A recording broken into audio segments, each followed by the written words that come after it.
We all want to take our modeling to the next level. But what if I told you the best tool you could use to improve your modeling wasn't a hand tool at all? Helicon Focus is a software that you can use to create flawlessly focused pictures of your models. No other activity in your modeling life will encourage you more to build more models, to build better models, than a perfectly focused photo for you to research your flaws or go ahead and share on social media. Go and get your 20% off of Helicon Focus now by going to modelersguild.com/HF. And we thank Helicon Focus for the support of the Scale Model Show. So it's that time of year again. Time for what? Time for a new show. So what's the show about, Ron? So of course I have a topic to share, but I don't want to make a whole show about the hobby that I've been in for the last 7 years. I want to expand my exposure to other types of experiences in the hobby of scale modeling. I'm interested in things like sci-fi, post-apocalyptic futuristic stuff.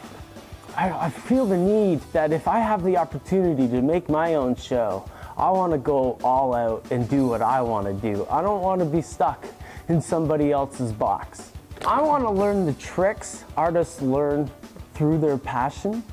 I want to learn about their passion. I want to learn about art in a new way, from a new perspective, and hopefully this show is going to give me the ability to do that. Basically, I want to expand my abilities by thinking outside the box. And most importantly, I want to make videos that relate to a younger crowd. Roll over, Dad!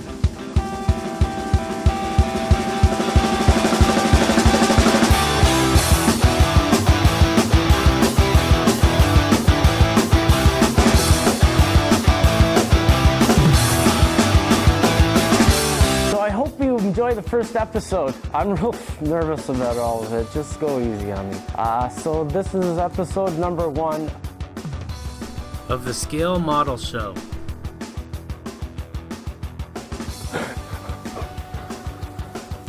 I hope there's no swear words written behind me.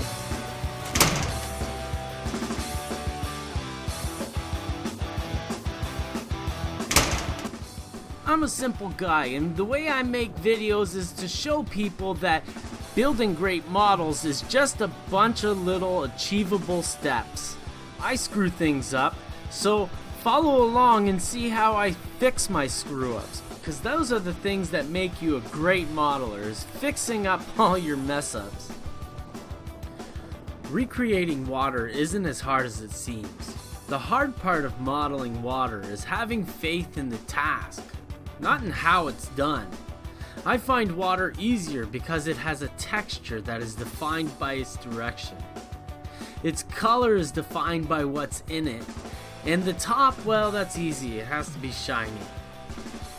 Our water happens to be in St. Mary's, Ontario, Canada, a place where I lived during my adventure growing up. However, that isn't how this project started. Recently, I was inspired to share my hobby with some sick kids. I was set on making something very easy to set up, but also to store away in a very efficient way. But most of all, I wanted to build something that would set their imaginations on fire. But let's get started on the river. Please remember though, this project will not be finished today. These work sessions are presented over a period of days, so be patient. This isn't a step-by-step. Each project is different. Yours surely will have something different than mine. A reference photo handily describes our project scene, which is in the fall. Most leaves have fallen from the trees, only a few have green leaves left behind. Housekeeping's important to me.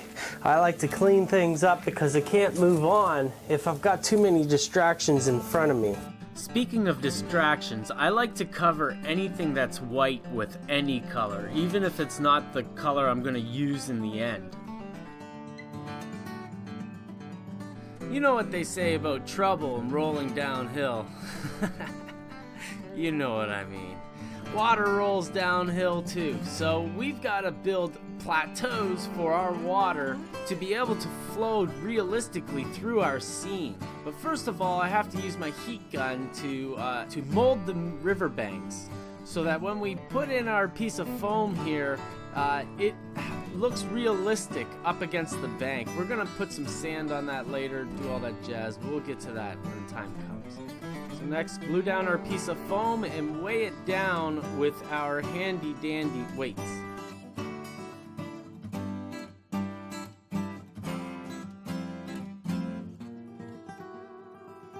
Now, the color of water is an interesting topic. Let me know when you get to the bottom of it.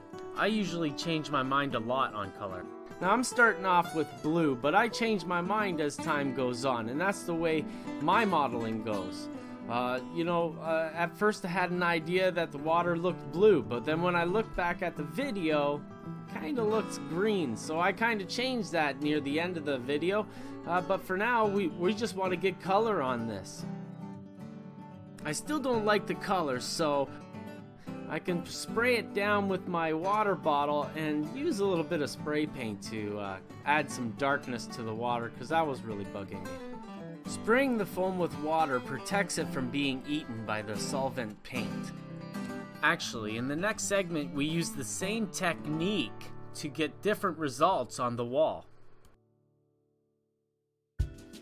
When people watch me build models in my shop, sometimes I hear them say this is kind of like a calamity of errors. I must say though, I have to agree. Great modeling is all about tearing apart the stuff that you're not happy with and doing it over again. Patience is the key.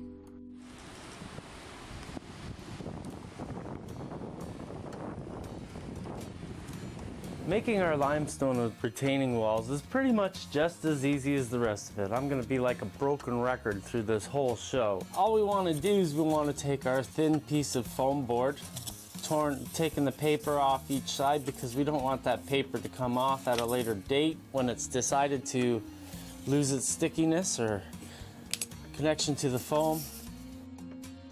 So my trick to making a brick wall, or a block wall in this case, is to fool the eye into thinking that there's bricks all the way through it. We're not going to cut every block into the wall. We're just going to represent the texture of the wall so that your eye thinks that it's looking at a wall. So just because there's a few in every audience, I'll make a few vertical cuts into this wall just for demonstration purposes.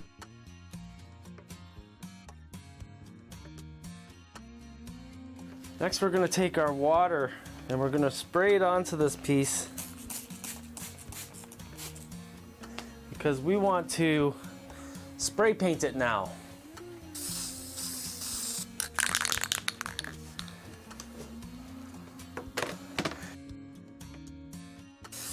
A nice coat on it, but not too much. I don't want the paint pooling on it because it's going to eat it straight through to the bottom. Eating it up right there. You could probably see it too. So just like the riverbed, the water stopped the paint from eating all the way through the foam. Using a coarse sponge, we used the dried brushing technique to paint the wall, as usual with our earth tone color. This time our earth tone color is a little bit more gray. Once the paint is cured on your retaining walls, you can now install them using your regular white glue. To make sure that the walls are straight and level, use toothpicks to force them into position while the glue is drying. Once again, using foam board, we sanded down pieces that looked like the limestone slabs that were in our reference photos. I added the rocks and the waterfall using the same method as the retaining wall, also using toothpicks to hold it in place while it dries.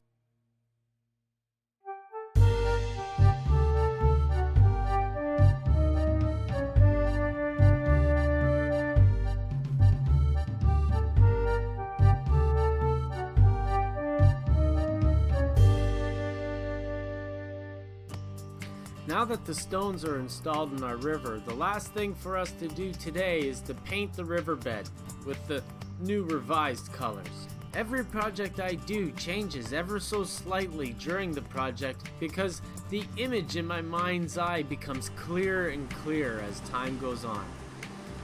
While researching this video, I took a good look at water, and what I see is black with green.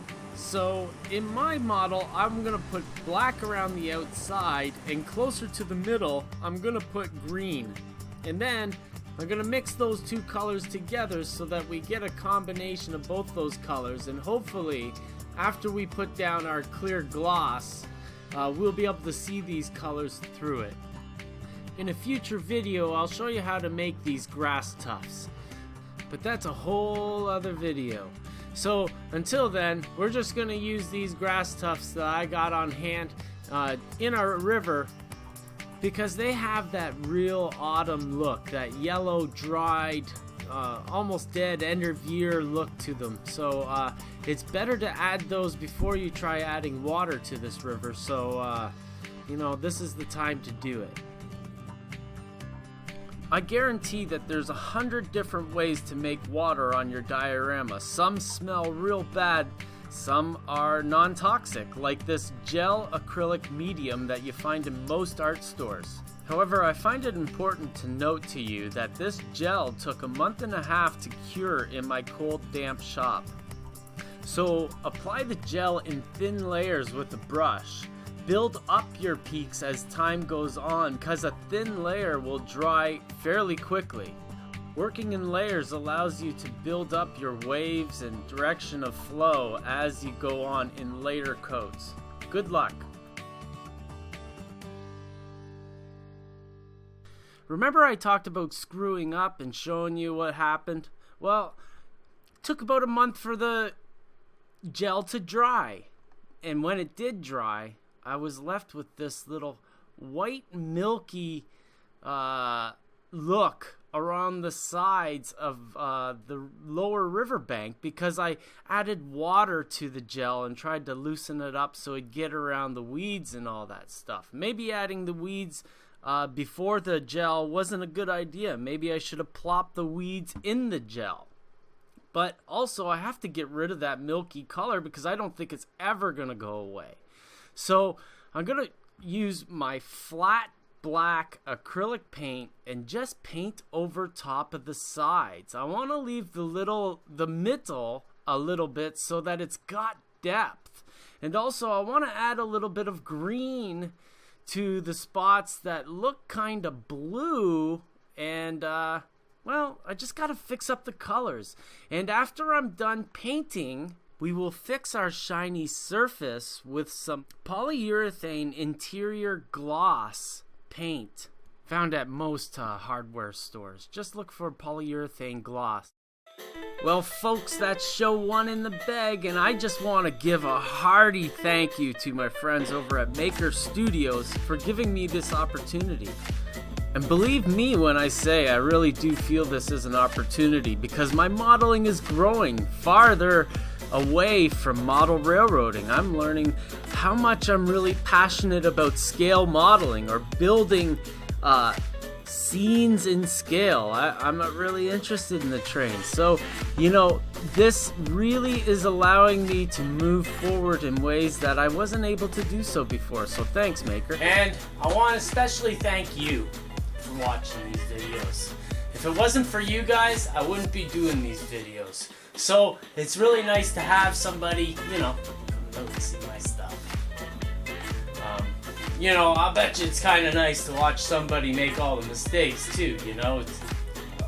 I take all the bullets so that you guys can shine, right? So, I do that. And hey, if you want to show some support to the show, just check us out at patreon.com/Ron Pare. It's just $1 a month, or more, $100 a month, maybe $1,000 a month, 20,000.